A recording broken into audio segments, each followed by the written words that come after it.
Michelle. This is just a little follow-up to the other video, walking through some things that you can do to maintain a good posture while your discs are in healing mode, the preservation of that soft tissue.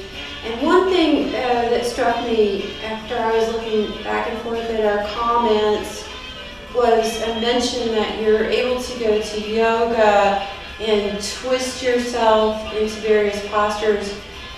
So not really working with you and not knowing what that means, I wanted to throw a little caveat out there. Make sure that whoever you're working with has some kind of certification in special populations. There's this place called the Center for Responsibility in Yoga that ensures that all yoga teachers have gone through modern Western science.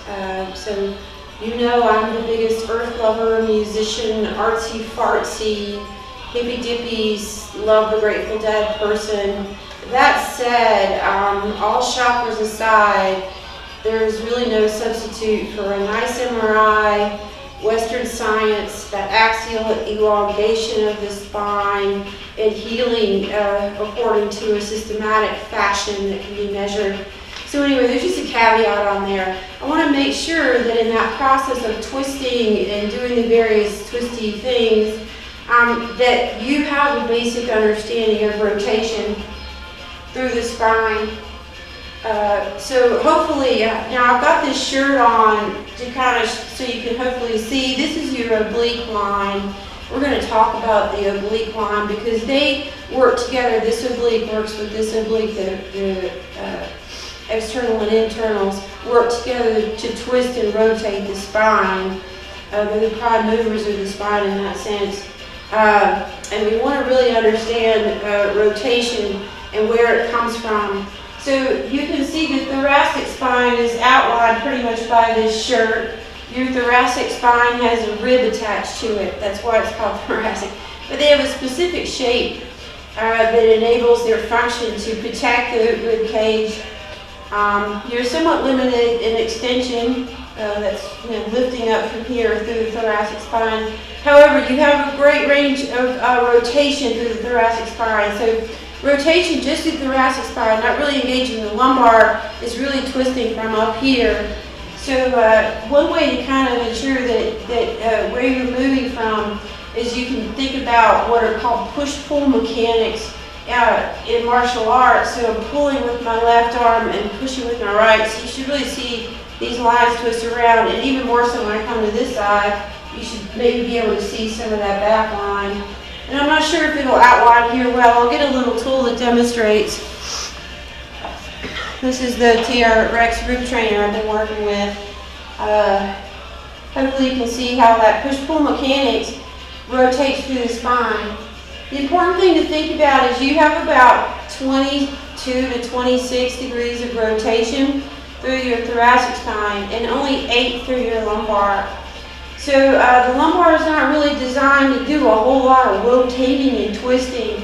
And if you're compressed and hurt and healing the lumbar disc, and you haven't promoted that axial elongation that comes from the McKenzie spine stretch, as in that concept of pulling those train cars apart, and I'll say those train cars are going uphill, so that would be standing, and they're all smashed together, and then you go to rotate through your spine, lumbar. How do I know to rotate through my lumbar? Because my hips swivel, okay? They're right down there at the hips. That lumbar rotation could just actually be taking what soft tissue is sticking out of the back of the disc and just grinding it. So we want to make sure we kind of understand how you're moving and what it feels like. And this, you can work with this in your own body. I'm just going to use this tool. It's a stick on a resistance band, and of course it's marketed for $200 or whatever.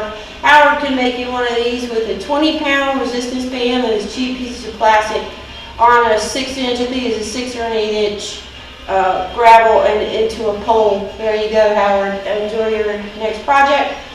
But you're going to be able to see, I'm going to twist only for my thoracic spine, that means for my rib cage, using the push-pull mechanism that I can kind of enable with this. And how do I know I'm going to do that? Because I'm going to keep my toes facing forward. I'm going to put 2 headlights on my hip bones, and I'm going to keep those facing forward. And I'm going to deliberately focus on rotating through here. I'm not trying to move through my neck. My neck can just tag along with my sternum. So as I come around, I'm going to push to the left hand and pull through the right. So I'm going to push and pull. So you see one side's pushing, and you should be able to see the detail on the back of the shirt.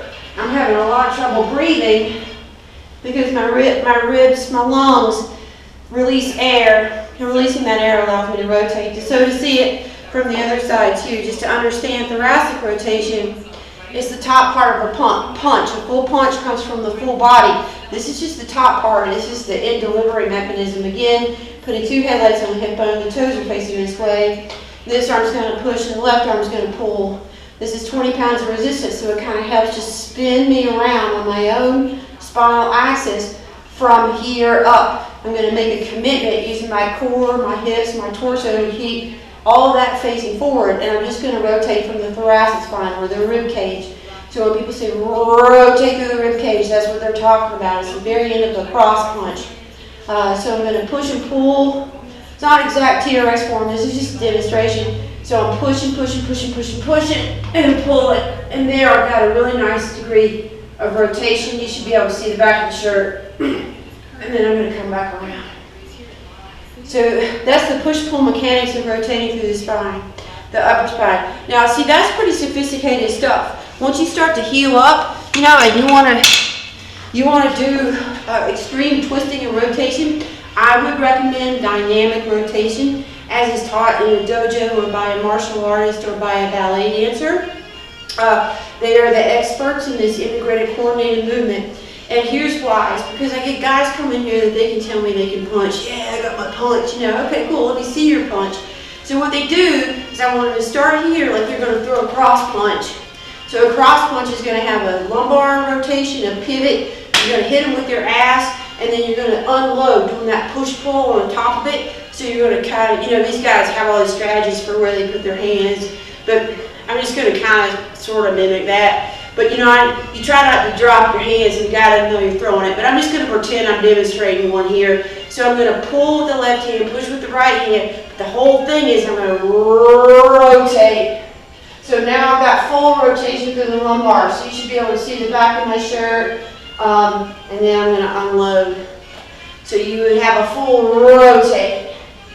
Okay, that seems pretty simple. Here's what I see in people that have lumbar problems. It's shut down. They can't rotate through here because the body doesn't want to right now. Maybe later once it heals up, we'll all be good to go. So I see this, yeah, here's my punch. So they're all ready to throw a punch.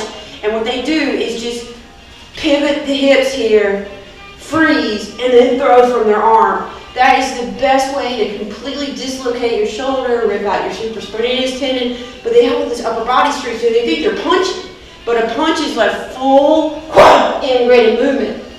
So that ability to twist and move through the lumbar actually could be disabled right now. I don't know because I haven't seen your spine. My guy was a McKenzie spine guy, so he manipulated my spine, and then once he was satisfied I had that mobility and my discs were recessed, then I was assigned various loaded rotation movements. The hip staple only rotated through the lumbar, but that was under the supervision of someone who was checking on my spine to make sure that I had axial elongation, my discs were sunk in there, and I was healing. Once that became the norm, then I was given rotational work, but it was dynamic. It was not static stretching or heaving, and it was supervised. He cued me, checked my form, I memorized the form, then I went home and did the stuff. So as far as any of this rotational thing, the full restoration of this ability to squiggle and get things stretched out and flexible, I would say work with a yoga person.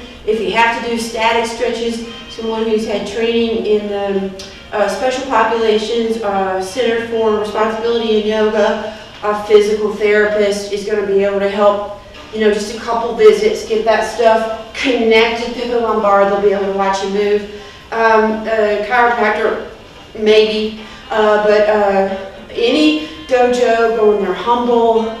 I took boxing lessons at the Denver, I forget what it's called, Friends of the Denver Police. They focus on your technique. But learning the technique is worthwhile because it's a throwing motion, it's a chopping motion, it's any kind of fully restored to like when we were kids before we hurt our back. They can help technically kind of bring all of that around for you. So anyway, that's the caveat and just the awareness. Thoracic spine, 22, 24, maybe 26 on a good day degrees of rotation. I'm starting to get a little bit right here. Only 8 degrees of rotation from the lumbar. So when you're twisting around or say doing some of this twisty stuff in the yoga, really focus on moving through your ribs. It's called rolling through your ribs. Exhale so your ribs and your lungs can roll around, and really use your Zen Buddha mind-body awareness to do that. So anyway, that's the caveat. It's complex. I wish I could teach more, but I would really probably want to be working with you to see it, especially if I see this pattern. You know, I see your punch. You're probably not a puncher, but you know, I see your punch. You go in here and you stabilize and you punch from your shoulder. You know, that's really your first clue that this is shut down for a while, and it needs to be just kind of reconditioned, and you do a bunch of stuff, and then eventually you're back in it. So that's that. Cut. All right.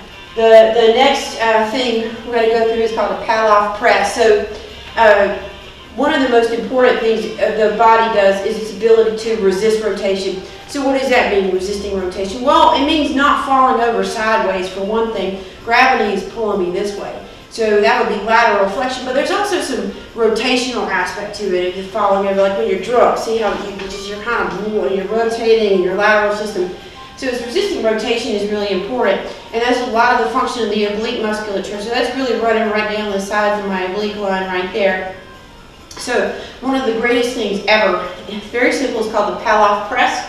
All I did was make a notch, wrap this sucker through it. This is 20 pounds or something, I don't know. I've got a link on the Studio 2 page to where I bought these. Everybody likes this one since we train with it.